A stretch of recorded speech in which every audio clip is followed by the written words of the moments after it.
سلام دوستان عزیز، این میکروفونی میک مینی از فیرمای DJI گرفته بودم. چند وقت شد که تعریفاتش رو خیلی زیاد میشنوم.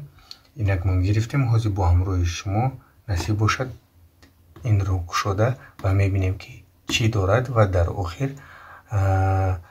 записи آوازش رو هم میسنجیم کنی چی تغییرات و چی پیشنهادی خوب کردن به ما یا نه. اینک میرویم. حاضر این آوازی که من نوار گرفته ایستادم از تلفن است. بعد در آخر این رو مونده به شما حتما میسنجیم. میک مینی از فیرمای DJI میکشویم.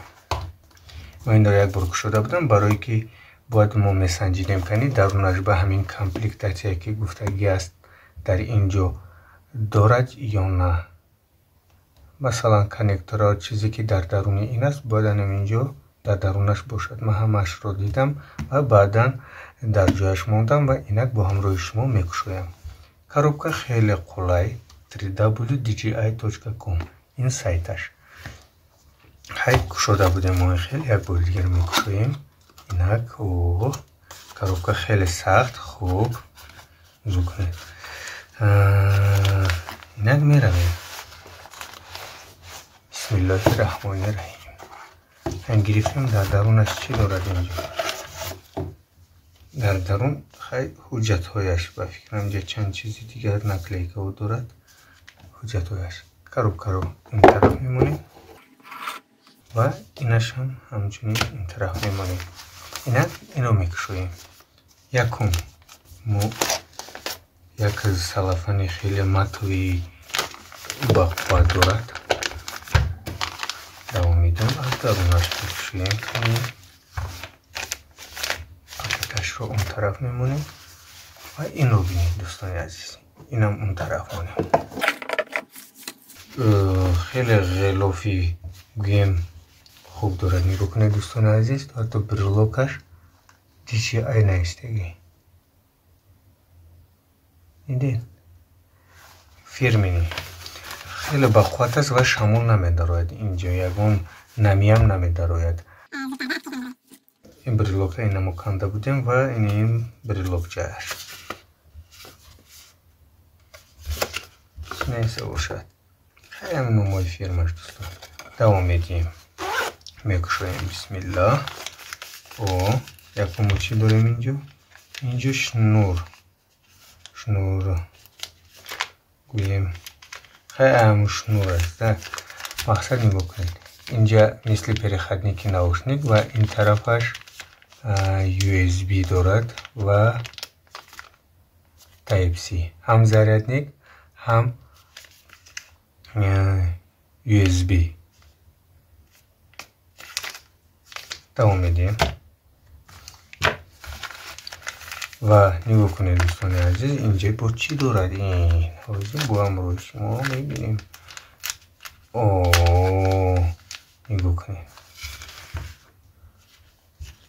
این خیلی پشمکوی چند تا دارد. در نظرم بود دارد.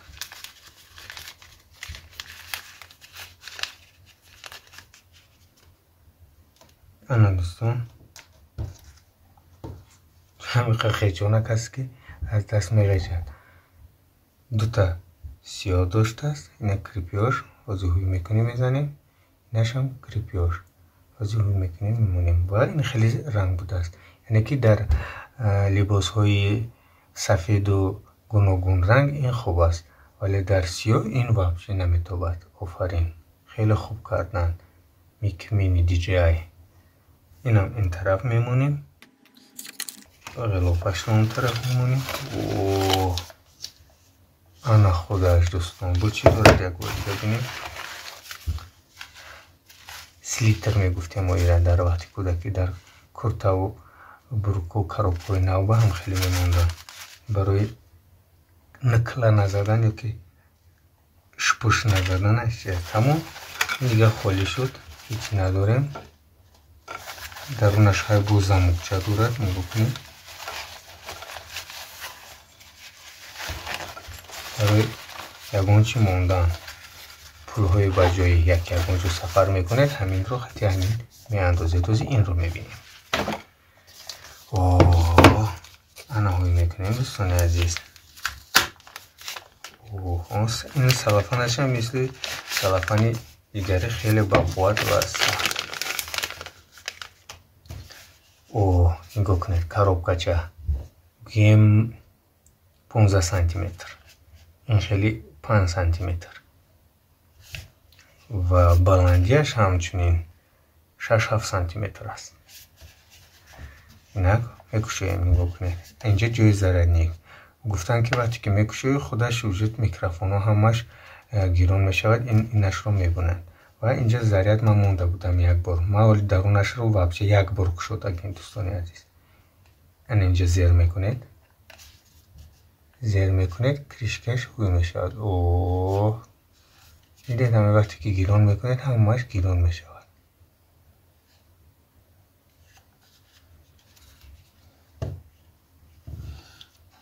انکو نگاه کنید در این درون چی دارد.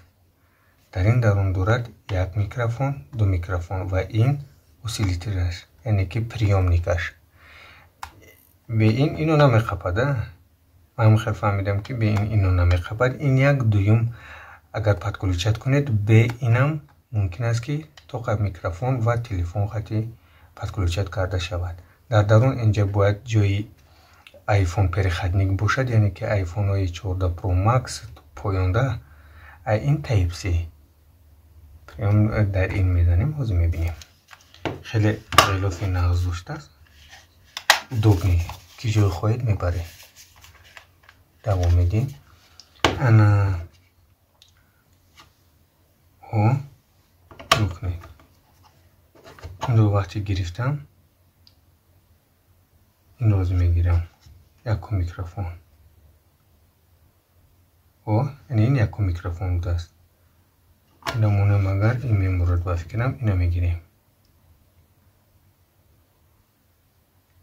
این دوی میکروفون تمام. این اسیلیتر اینجا چی دارد دوستان عزیز.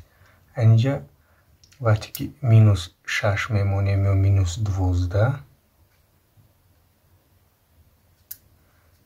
این نرمال نی. نه شوم یعنی که آوازی بیرون رو کم میکند، نه آوازی شما رو معتدل. و این خیلی گیریم آوازی بیرون هم بسیار میگیرد پلوس باشد. 12 کنیم و بچه آوازی بیرون رو پر میگیرد، آوازی شما هم همچنین پر میگیرد. -6 باشد. -6 دوستانی عزیز این شومی بیرون رو آواز بیرون رو کم میکند، خیلی خوب کم میکند. و اگر -12 گیریم شومی بسیار و 4 باشد این وابچه آوازی بیرون رو نمیگیرد.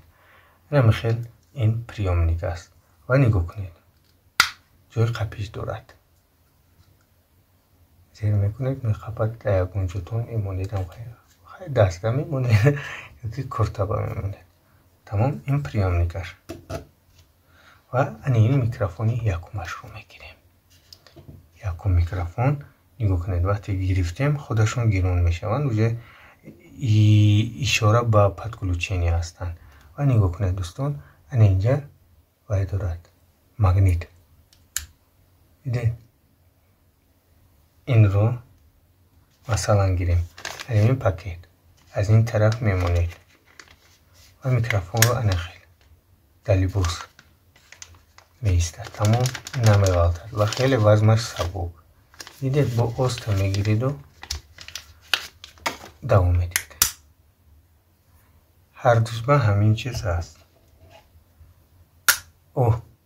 خیلی چسبید. اینش دینش خیلی سخت بود است. دوام میدیم دوستان عزیز. نکن خیلی با گویم سبک است. اینک میکروفون های هر دویش رو دیدیم. نچسبد که خیلی قیمتگیر است. اینا بینید مگنیت تله میدید. و نگاه کنید خیلی ما اینهای هم میچسبانیم. این پشمک های دوستانی عزیز حاضر به شما جایش را میکوبم میوبم.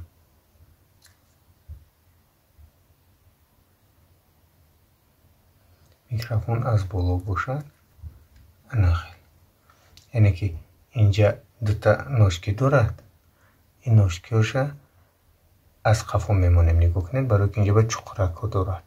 ин чуқуракҳоро бояд ин часпад. ана часпид. тамом. микрофон пурра шуд.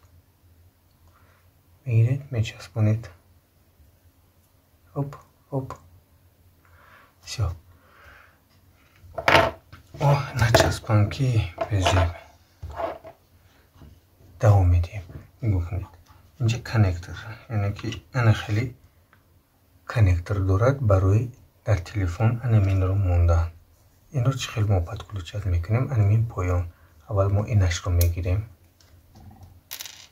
ва инро аз пеш ба сӯи қафо чара қасд кард, значит шуд. тамом. ва инро дар қафои телефонатон ҷои Type C провод сурохи дорад, аминро мезанед. тамом. вақти инро задед, тамом дига видеоро шурӯъ мекунед ва запис пурра аз ин меравад. ино тайёрам. давом медиҳем дӯстони азиз. анамахел бо анаминҷае ки ман гуфтам, анаминҷа ҳозир ҷои чист? ҷои анамахели коннекторе ки ҳозир мо дар инҷо мондем. ҷои анамин коннектор аст барои айфон. вале гапу калачаашон хати DJI ё айфон напухт. барои ҳамун DJI набошад, ҷояшро монд, гапу напухт гирифт. гуфта ки мон муштариётон харанд. ин хел ки бошад. барои ҳамун дидед дӯстони азиз, анам хеле чизо дар DJI комплектация. вақти ҳозир якташро мемонем, ин якташ мемурад ба фикри ман. нағом чидост. бояд якташ мурад. ва нигоҳ кунед. зурияш дар чи? ҳамин аппарата, ҳамин коробкаш, сандуқчаша ки бо ҳаминам метонед монед. хеле удобни, қулай. кане инамонем.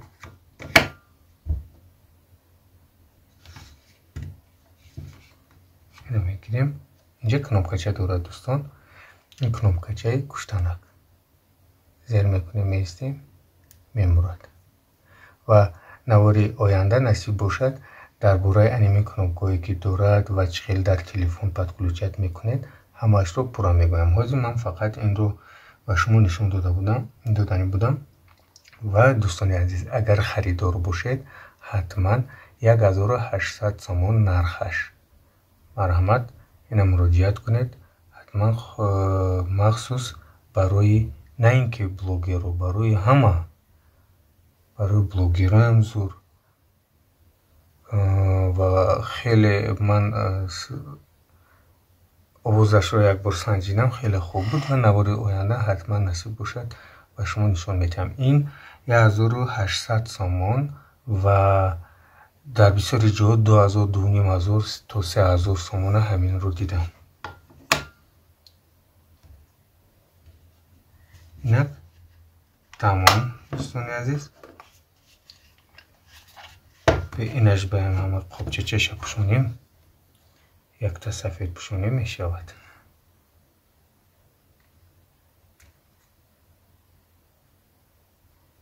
аз ин тараф будаст. хеле ғеҷонак асте. тамом. ин қабид. хеле қулай. ба шумо муваффақият ва сарбаландӣ обуна шавед, то наворҳои дигари ин DJI-ро аз ёд набароред ва аз даст надиҳед ки дарси навори оянда махсус барои сифаташ суҳбат мекунем. ба шумо муваффақият ва сарбаландӣ.